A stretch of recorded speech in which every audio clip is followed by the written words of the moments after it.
I am your host, Keith Andrew, and I'm here with the talented and beautiful Andrea Laing. And I just want to say thank you for being a guest on my talk show once again. Thank you for having me, Keith. No, absolutely. The honor is all mine. And don't mind me, I'm just distracted by your beauty. I'm a bad flirt. Oh. For people who want to know what my talk show is about, the whole point of my talk show is to show people that even with having a learning disability, I can still overcome controversy and reach my goals in life. At the same time, I'm able to turn myself into an example for people out there dealing with any types of learning disabilities and disabilities, that you should prove to them you can still amount to something. That labels do not dictate who you are and who you're going to be. You should prove to them you can break the labels. So that being said, half hour, 40 minutes, 45 minutes of your time, you have as much time as you like. And starting off, what can you tell us about yourself? That's pretty broad. What do you want to know? Okay, let's start off with the easy questions first, then we can go to the hard-hitting ones. First one is, how was your life growing up? And were you a study nerd or party animal in college? How was life growing up? Yep. And the second part would be, were you a study nerd or party animal in college? Okay, so life growing up, I am first generation American. My parents are Jamaican, so I had that aspect growing up. I went to private school, so it was weird because I was in this structured society of institution, but when I came home, it was like the bobsled team, you know, like I dealt with like foreign parents, but it was great. Like as a kid, I didn't really know to appreciate Jamaican food. It wasn't until I was older that I could appreciate curry chicken or, you know, beans and rice. Like, I love the food now, but when I was a kid, I was such an American kid. I didn't know any better. So it was an interesting upbringing. To tackle on the part two of your question, was I a party animal or a study kid? I got into not a lot of trouble, but I was kind of like a troublemaker in school, in private school. It's just, I don't know, it was just a weird way to be. Like, even when I went to high school, like, I never cussed. I was, you know, we wore a uniform every single day. There were nuns. We had a demerit system. It was very strict and orderly. So when I got to high school, it was a big culture shock, I would say.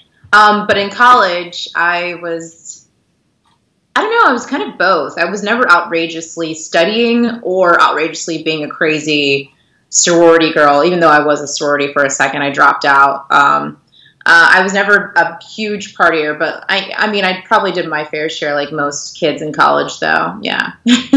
No, absolutely. Now, for people who want to see our double interview that we did, that's our, I think, 2 episodes back on season 4. It's me, you, and your friend, and I would love to have her as a guest on the show once again. Yeah. But while on on the subject, I'm glad you're more talkative than the first time. First time, you know, I'm really bad at first impressions, and you can know when I hesitate, I kind of stutter more. But, you know, hey, I suck at first impressions, but I'm glad the second time we're now more relaxed around each other, and so it's more moving, more fluent, if that makes any sense. Yeah, I think it's more focused because I feel like before it was maybe me respond, she respond, and then, you know, so cool. No, absolutely. And while on the subject, I actually ask you this for my next subject, are you a fan of single interviews or double interviews? And the reason I bring that up is because I mentioned when I was interviewed by Mark Melody and a couple other people, it's like, oh, what do you want to see for your talk show? Like, well, for the past 4 years now, so I can get to that in a minute. Don't mind me, I jump around. ADD. Okay. So basically, for the past 4 years, it was basically one-on-one. And I was like, well, I do want to do speaking engagements. People are telling me, do speaking engagements. And long story short, I went to this retail store in the Commons. And basically, it's you and your friend. And I look at you, then I turn to her, then back to you. And I said, can you guys just get as close as you can so I can just talk to both of you at the same time? And I was like, well, without sounding like an ass, why not do a little practice? And a lot of people say, why don't you do double interviews? Like, well, that's actually one of my ideas. I want to show people that I can involve and go graduate to the next step. I want to do tag team interviews, also known as double interviews. Then I want to do triple interviews, interviewing 4 people at the same time, and 5, and just having different variations. So when I'm actually in that position, I said, hey, have you ever did a double header or a triple interview? You would say, yes, I gave myself practice. So thanks to you and all our guests beforehand, I'm now comfortable sitting down one-on-one. What I want my talk show to do now is say, let's change it up. You know, like Vince McMahon, time to shake things up again. Let's do something different where you're interviewing 2 people at the same time and see if there's... Basically, I was looking at numbers. See, if I interview 2 people at the same time, will that get more people's attention? Or if I interview 3 people at the same time, will that get more people's attention? So the question to you, and I know the first time I imposed on you, I apologize. Are you a fan of one-on-one, or do you think that if it's done right, you would like to do like a group or double interview? Oh, I don't mind. I can pretty much adjust. I've been in all types of situations, so I can, whatever works best for the host, I'm down, you know? No, absolutely. And what is your opinion about my show? And do you think I should stay one-on-one, or do you think I should experiment? I think it's always nice to experiment. I think that you have to know who your audience is, and you have to meet their demands. So I think that with you being a versatile kind of person, Keith, I think that you could do some one-on-ones, but like one-on-ones might get boring. I think it might be fun to switch it up and do 2 people if you can't get 2 people or a group setting, or I think that would always be fun. I think it's fun to always mix it up, you know, always. No, absolutely. And if you're interested, maybe you would like to be my co-host. Okay, yeah, we can, you know, figure that out at a later time, but that sounds cool. Now, the last easy question I was going to ask you is what I always ask the girl cast on my show is, have you ever gotten to do those human pyramids, and would you ever consider doing one? I haven't done a human pyramid. I would be open to it. I love that stuff. I'm a loser. So can I ask you a question why that's a question for you? Sure. Oh, why I ask people that? Yes. Alright, make a long story short, for when I interview guys, and I'm not being sexist, by the way. Okay. When I ask the guys question, it's more, both of my interviews are professional. I'm professional with the women, I'm professional with the guys.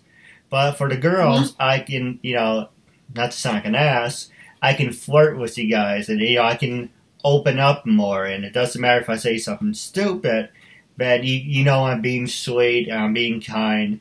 But if you do that to the guys, they might think you're kind of gay, or if that, it would come off the wrong way. It's like, you don't talk to guys the same way as you talk to the girls. Like, you have your boyfriend, and how he talks to his boys, he doesn't talk to you the same way as he talks to you. Sure. And so I try to make things different, and I try to make everyone as comfortable as possible, and I try to have fun too. So basically, it's easier. Trying to find the other words for it. I always sucked at talking to girls when I was growing up. Mm-hmm. So now I'm just like, no, I'm going to be completely open with when I interview the women. I'm just going to say whatever. And it's basically, if I open up to you guys and tell you everything, then it's kind of like, he's sweet, or he's socially awkward, but he didn't mean anything. And for the guys, it's more just like, straightforward to the point, 1, 2, 3, and okay, next question. Do you know what I mean? I'm not trying to beat around the bush. Sure. Or make any excuses. I'm not saying for everyone, and I'll be honest, I'm not their cup of tea. I rub people the wrong way, and I try to find chemistry with that person. You know, we go back and forth, you know, it's fun, alright? I may interview somebody else who just wants to give one-sided answers. Or if I had the same chemistry as that person, I'm more open. So, Sure. if that makes any sense. Yeah. No, I was just wondering why human period specifically. Like, is it something that you enjoy personally? You know, it's kind of funny about that. I always wanted to do that when I was a kid, but I never got a chance to.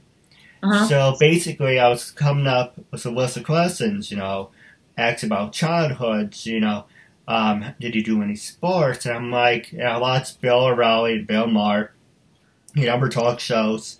And I'm like, well, I don't want to take their questions because everyone asks the same questions over and over and over. So I'm like, why not be different? Why not have a little fun with it? So it's like, hey, you ever done a human pyramid? Ever done a dog pile?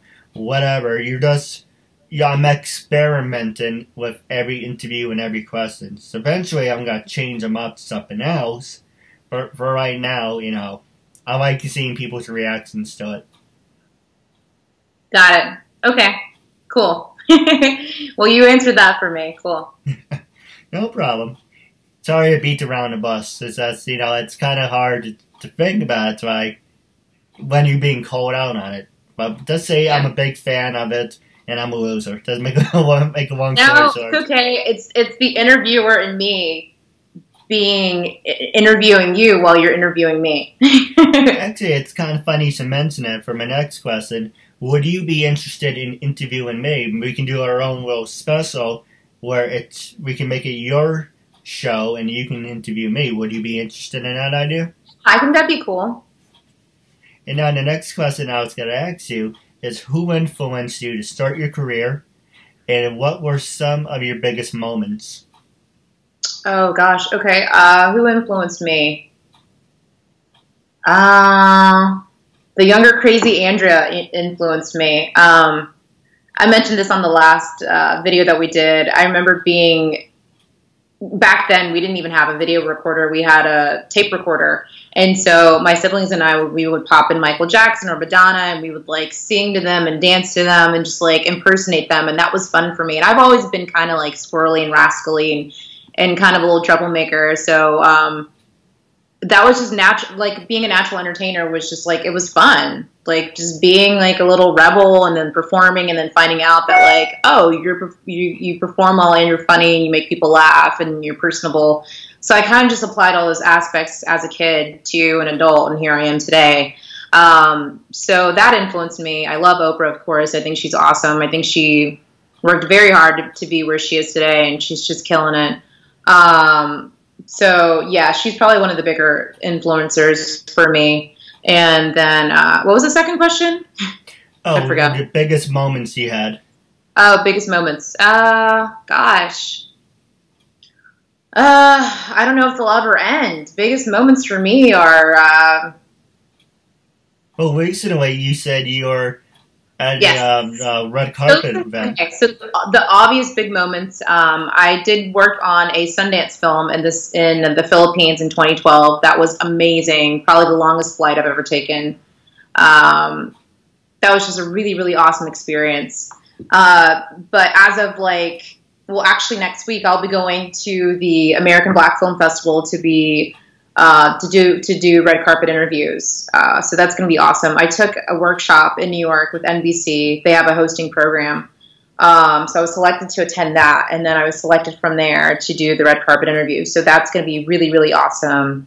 So it's going to be a huge film festival. They're going to have screenings. They're going to have master classes, a lot of networking. So I'm really excited about that. Some really important producers, directors, actors, writers, all these awesome people in one location in Miami. So for a week, and it's going to be a great time. So that's the biggest one coming up. But I think it's important in this industry as an artist, as an actor, musician, whatever.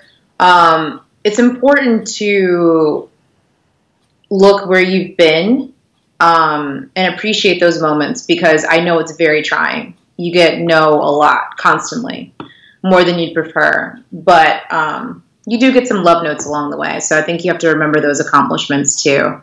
And just know that you're going to make it. It's just going to take some time. All right, well, on that subject, let's turn it around. You can ask me anything you want. I'm going to pass the show over to you right now.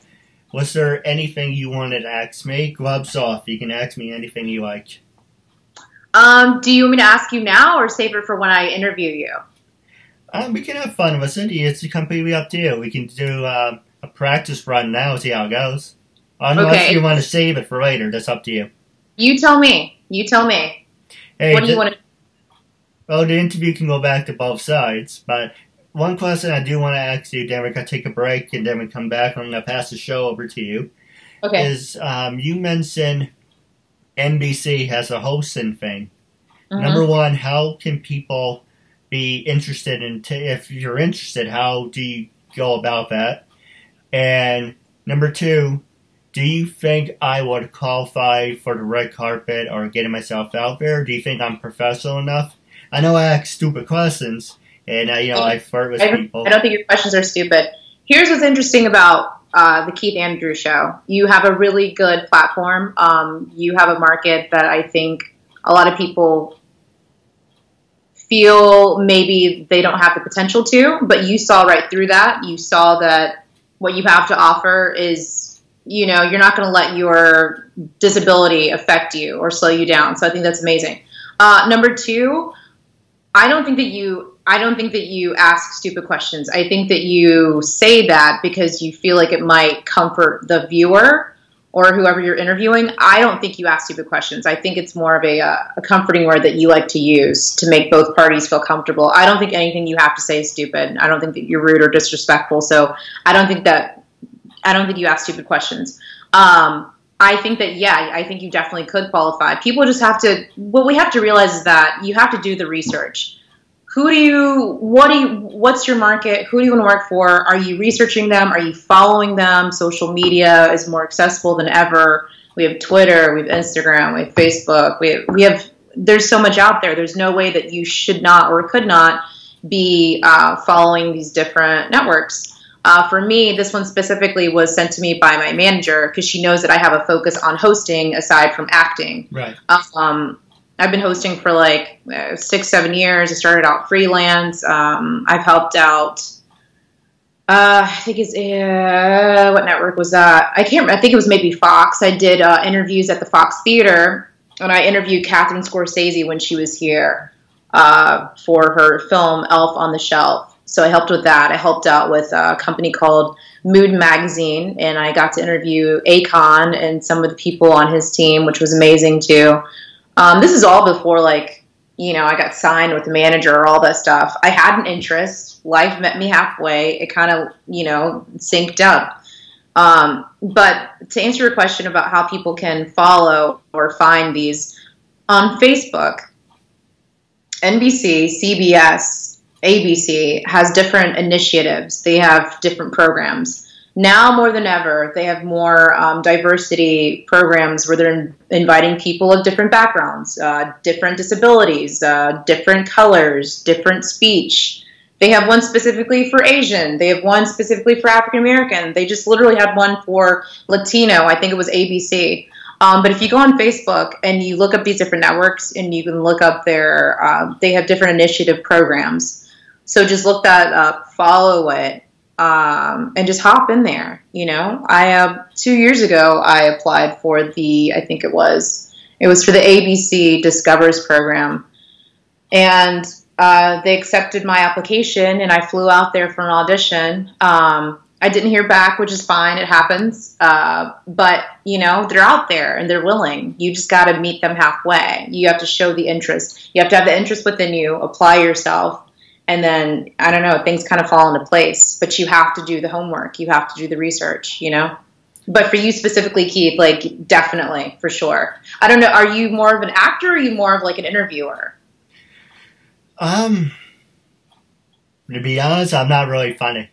When I'm sarcastic, I'm funny. When I try to be funny, to more obnoxious. So I see myself more like a manager, supervisor, I'm not a control freak, so I like being in the center of attention. So I think probably more like an entertainer, like an announcer. Mm-hmm. But I also do want to take to the next step, if that answers your question. Where do you live again? Oh, New York. Okay, well, you're in the perfect place to be taking classes. Well, that's another thing I was going to ask you. Was there any classes you would recommend, number one?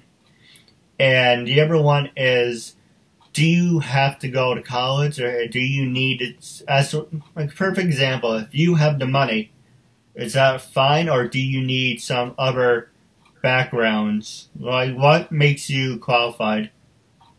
I can speak about the general you, and I can try to help the general you, just because everyone's situation is different. No, if we relied on the fact that we never had money, no one would get anywhere. In fact, I think that most of the successful people in the world nowadays came from no money, because they had that desire. They didn't sit around in this pot of money and like just wait for things to happen. People that don't usually have money have that drive in them that drives them to go to get whatever they need to get done. So money is not the excuse. You have to. Yes, it is very difficult if you don't have any money, because you have to be realistic and keep the, roof over your head. You have to feed yourself, stuff like that, day-to-day stuff, which is, I get it. I definitely get it. But I live by this motto that, like, you're going to die one day. Like, you have to do something with your life, literally. Because every day that you wake up, you start at no. So why not take a chance? If the chance tells you no, okay, now you know, K-N-O-W, but when you wake up, you start at no, N-O, so apply yourself, and then if you get knocked down, then okay, cool, you're back to where you were in the beginning. Class-wise, that varies on city and state. For you specifically, I'm not in New York. When I went to New York, I took an amazing class with Giles Foreman. He's a UK instructor. He trained Michael Fassbender and all the other UK amazing actors. He's just a phenomenal guy. It's called the Yacht Program. And I recommend that to anybody who's in New York looking to take classes. Giles Foreman.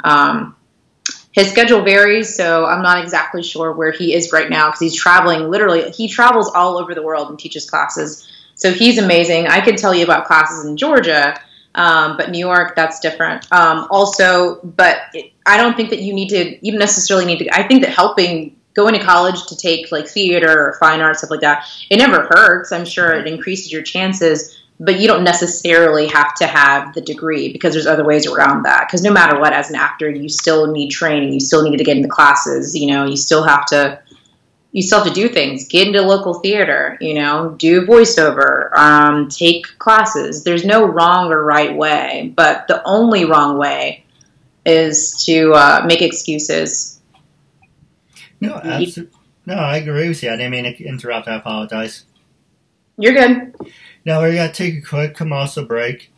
And when we come back, I'm going to ask you some more hard-hitting questions. And I'm going to pass the show over to you. Video message for yourself or as a gift for someone else. For personal connections, shout-outs, birthdays, proposals, weddings, and much more. Enter your details about yourself so the celebrity can record a personal video message especially for you, including details such as your name, age, birthday, hobbies, or whatever else you include. As soon as the video has been recorded, you'll get an email with your link so you can share it on social media or download and keep it. Celebrities record videos as and when they can, usually within 2 weeks. But if you want a video for a specific date and it does not look like it will arrive in time, you can cancel it and get an instant refund at the click of a button. There are hundreds of celebrities to choose from and many more joining every day. Search by category or genre. Buy a gift voucher, get updates and offers, and encourage your favorite celebrities to join so they can connect with fans in a fun and unique way. Raise money for their charities and much more. So order your video now for yourself or for someone else. I'm so bored.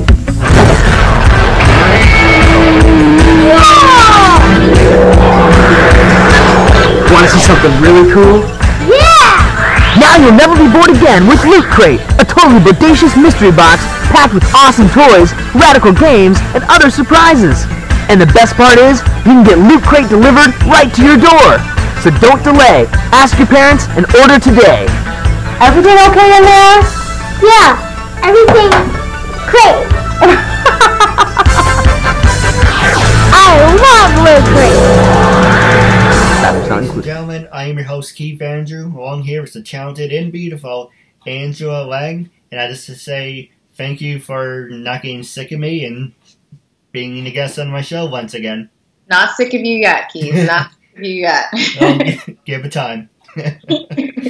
Now, before we took the break, I said I was going to ask you some hard-hitting questions, and you can I'm going to push on you and see where your breaking point is, and you got to push back on me, and you can ask me anything you want, anything.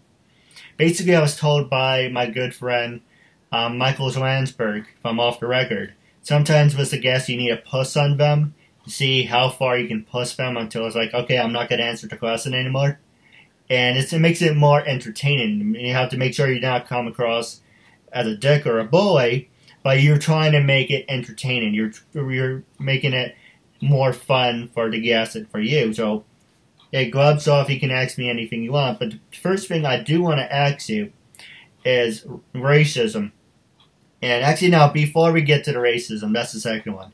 You mentioned the part you said we live only once. And yesterday, I work in Woodbury Commons. I thought I was going to die. Because that's the second time in my life I almost had a legit heart attack. Because I was walking down my store. I was walking down, won't mention the store on air where I work in. I can tell you off the air. Walking down my store around the corner to where the buses are. And outside Calvin Klein's, there was a black suitcase. No one was around. I stopped. I looked around. And I was like, yeah, something is really off. And, little bells were ringing. It's like, move. It's like, move away fast as you can. And so I just basically took off. And I was looking around in the meantime. I was like, where the hell is security? There's absolutely there's security on the weekend, apparently. But there's no security during the week. There may be one or two people, whatever they're doing. And I walked into the information desk. It said, I lost my temper. I said, where the hell is security? And the two people behind the desk were African Americans. Not saying that's an issue or anything. They just stopped what they're doing. They looked at me like I was some crazy white guy. I said, where is security? It's like, what do you mean by that? Or what are you talking about? So I lean in forward. It says, I don't want to start anything. I don't want to start a panic because I'm not really sure. But if you have a camera facing Calvin Klein, there's a black suitcase sitting in the middle of the walkway in the area. And I was by it for a good 2 minutes. No one is around it. Mm-hmm. And I didn't want to... I guess my imagination was running wild. I didn't want to run into the store and be like, hey, there's something, to have the thing explode because of the door vibration or something. So I purposely ran to the information desk and I said, where's security? You have the suitcase out in the open. Is anyone going to look at it? Because you can't, in today's day and age, there's this guy, Jason David Frank, said if you see something, say something.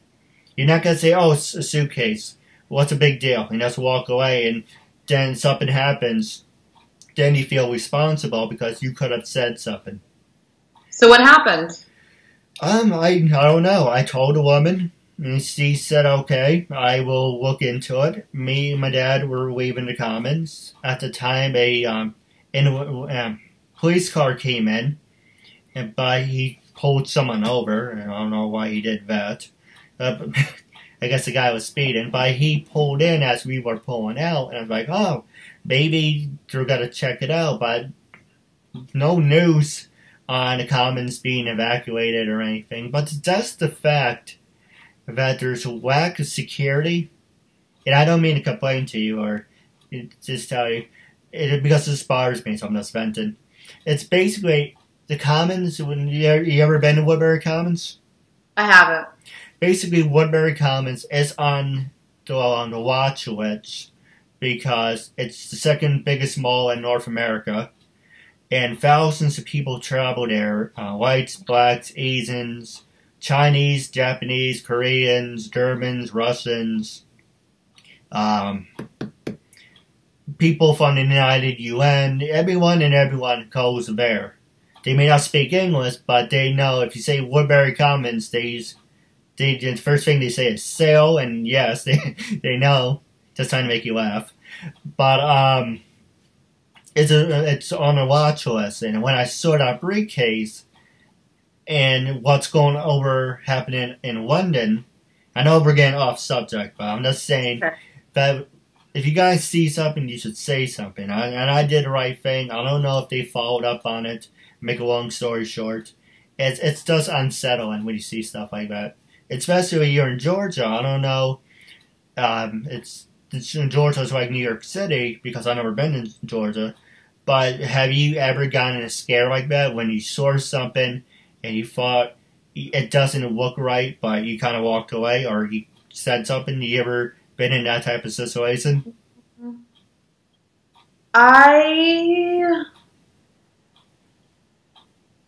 I have not been involved in that situation, but that's not to say that it doesn't happen. So yeah, what you're describing sounds, I mean, the life and times that we're in right now is kind of scary. So, yeah, but if you see something, you definitely should say something. I definitely think that people should speak up. But I haven't personally dealt with that scenario, but I'm glad nothing happened with that briefcase. Yeah, same here. You never think something's going to happen where you live. Yeah. You never think something's going to happen until it does. That's the problem. People are like, they don't take it seriously until it happens. Yeah. But I was going to ask you the next question about racism, if you're okay with it. Sure. And I'm going to pass the show over to you, and I want your opinion on it first. Okay.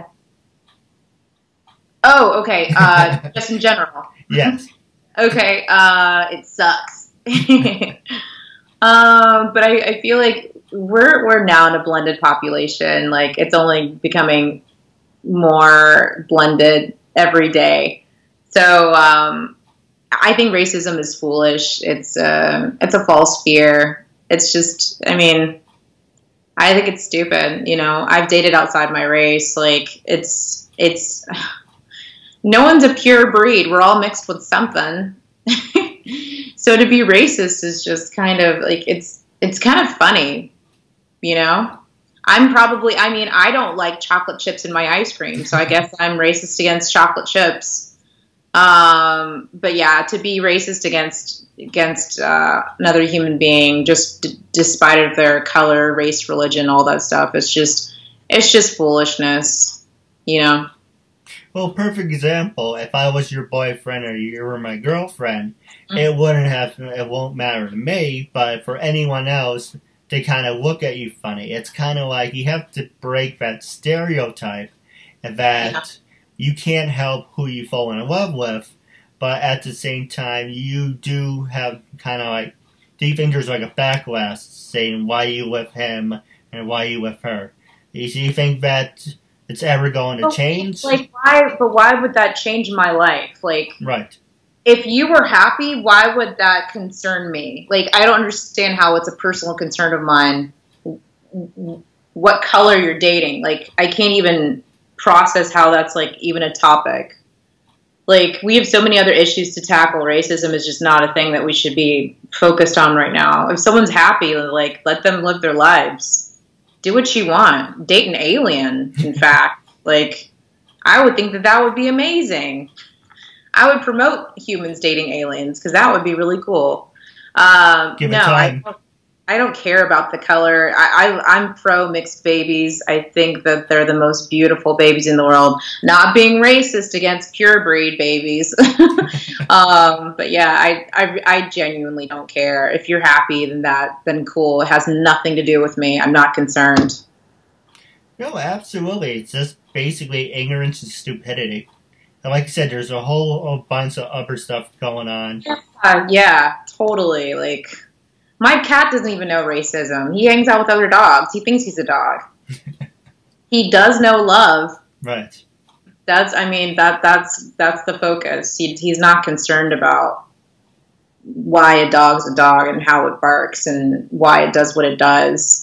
Now, he might get upset with the dog if the dog, like, bites him or offends him, but he's not particularly against the dog and his breed and his clan. And one thing about racism, then we gotta go to a happier subject.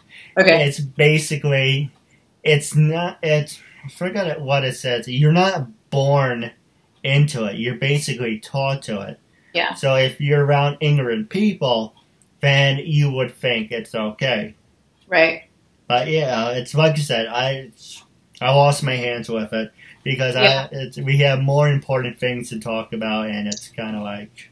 You know, but you do know, like, the older generation, not to make excuses for them, the older generation, they were used to a certain way of life. I'm not making excuses because I don't ever think it's okay, but I think that they were conditioned a certain way. Yeah. Because of their circumstances and their environment. It doesn't make it okay. But I think it is a little bit harder to adjust for some people. But because I've been around, I'm certain, some racist older people, and they didn't really show themselves to me. And I'm sure I wasn't a threatening African American to them, especially because I speak well. But yeah, it definitely does exist. And like I said, our society is blending even more. So people better just get used to it. No, absolutely. And overall, I'll give you a perfect example of what you're saying. My grandfather, and I'm making excuses, my grandfather served during World War II, and the Japanese, were our enemies. So I guess in a way, my grandfather was a racist, because he didn't like Asian people. Yeah. But yeah, my brother was married to an Asian woman, and my niece is Asian.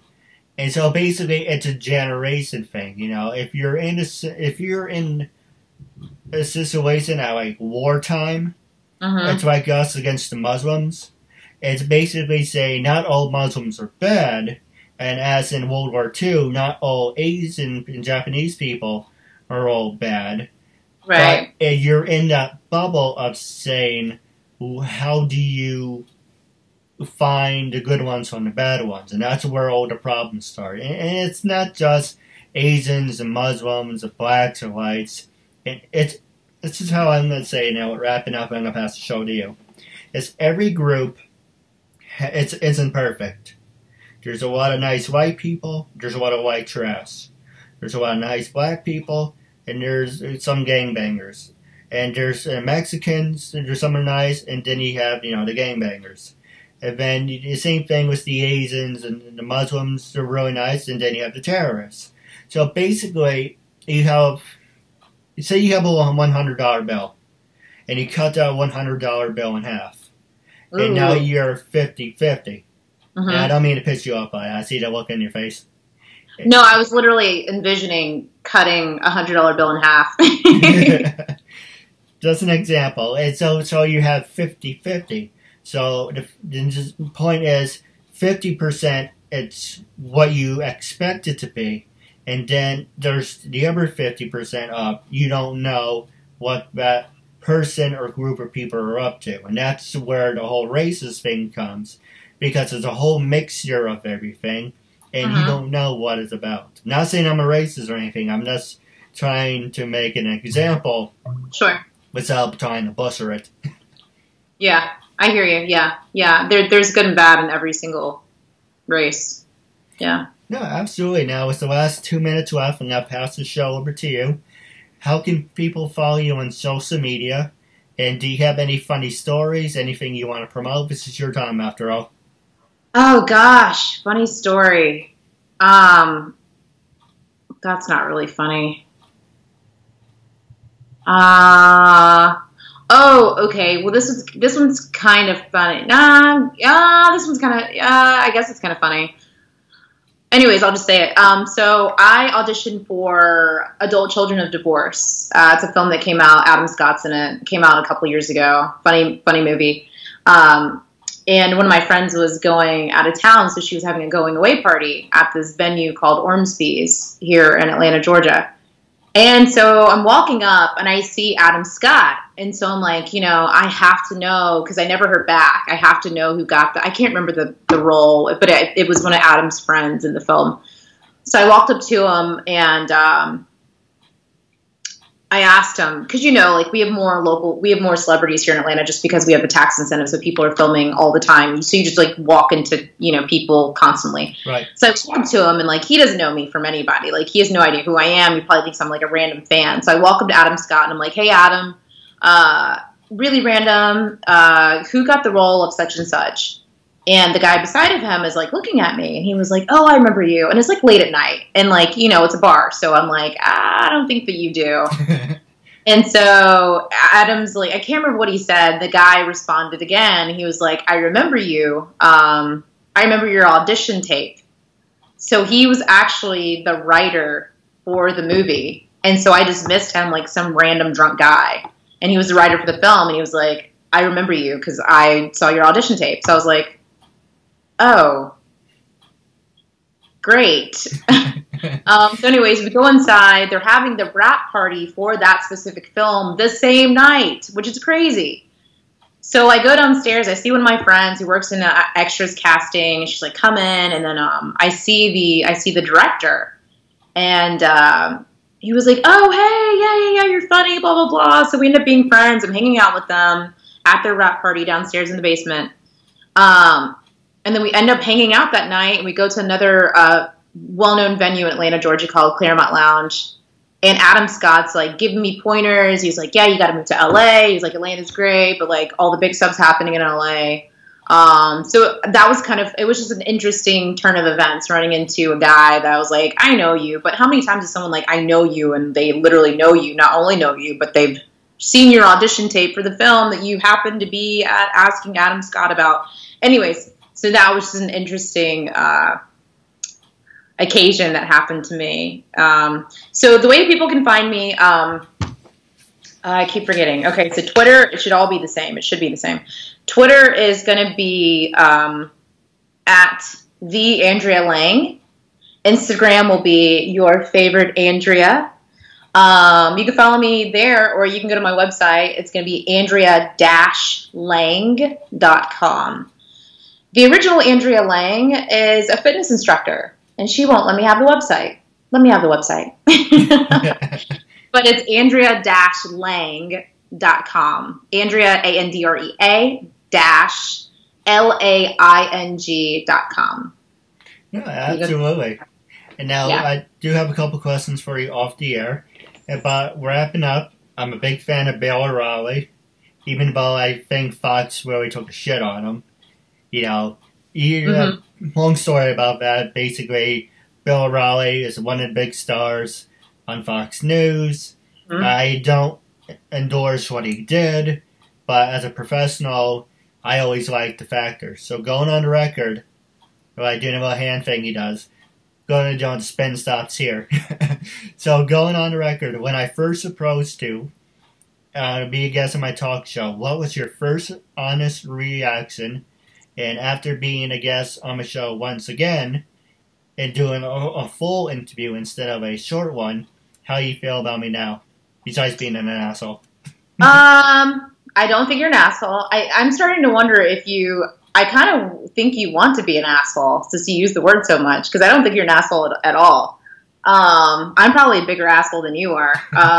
Let's see here. What I first thought when you approached me about getting interviewed, I thought it was cool. I welcome everybody. I'm friends with as young as it gets to maybe 7, Nadej Bailey. She's an amazing actress here in Atlanta. She's older now, but I have a broad range of friends, different backgrounds. I'm open. I think it's fun, and I think there's a fun way to make your interviews. So I just thought it as a creative way to add you to my collection of interviews. after the interview now? I don't know. I think you have a good thing going for you. I really do, and I'm hopeful to see how it's gonna turn out. And I hope you keep it up, and I hope you turn it into something really big. No, Yeah. I hope so too. And hey, you help me, I help you. And that's a promise. Better be.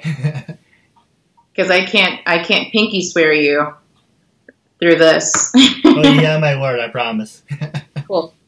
So now we're going to end the interview. I just want to say, going on the record, it was a real honor and privilege to have you once again on the show, and I'm looking forward to building a friendship with you. Cool. Thank you, Keith.